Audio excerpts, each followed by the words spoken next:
This rapper ruined his life without even knowing, because now no one in the industry ever wants to be associated with him. He raps about gang wars, the millions in his bank account, and digging graves for people who mess with him. I'm a grave digger and a slave.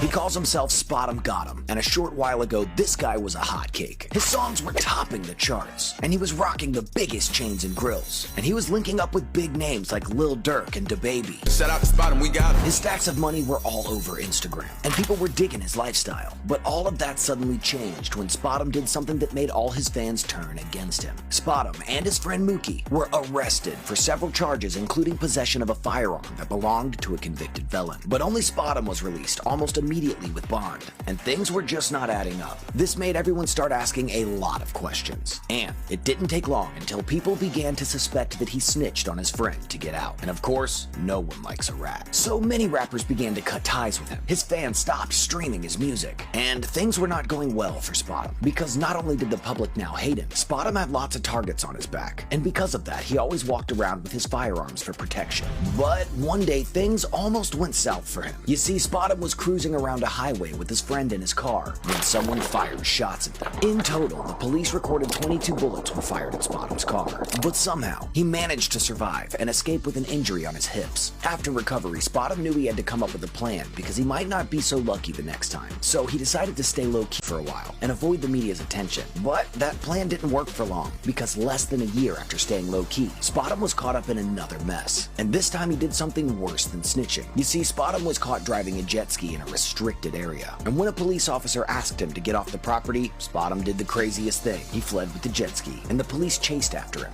But unfortunately for Spot 'em, the authorities caught up with him, and he was arrested for fleeing from the police and reckless operation of a boat. But that's far from the other crimes Spot 'em has been accused of. Back in 2022, police received a 911 call from a girl who accused Spot 'em of domestic violence after she rejected him. When Spot 'em realized the girl had reported him, he fled from the scene in his car. But he didn't run for long, because he was later arrested and charged with simple battery. At this point, it seemed like Spot 'em was addicted to committing crimes, because every year, one thing or another always led him to jail. And 2023 wasn't any different for him. In July, Spot 'em took police officers who were after him on a high-speed chase. During this chase, Spot 'em's car crashed into another vehicle and he was badly injured. But even with that, he got out of his vehicle and continued running on foot. He wasn't fast enough, and the police caught up with him and arrested him again. Spot 'em was charged with burglary, possession of a firearm, and fleeing from police. Anywhere I go, I just can't leave without my chrome. Never in the right, it's like I'm always in the wrong. I think I'm in too deep, I told my mama to be strong. Killing niggas, feel the opposite. She died 'cause she was on opposite. About 100 in dirt, no tie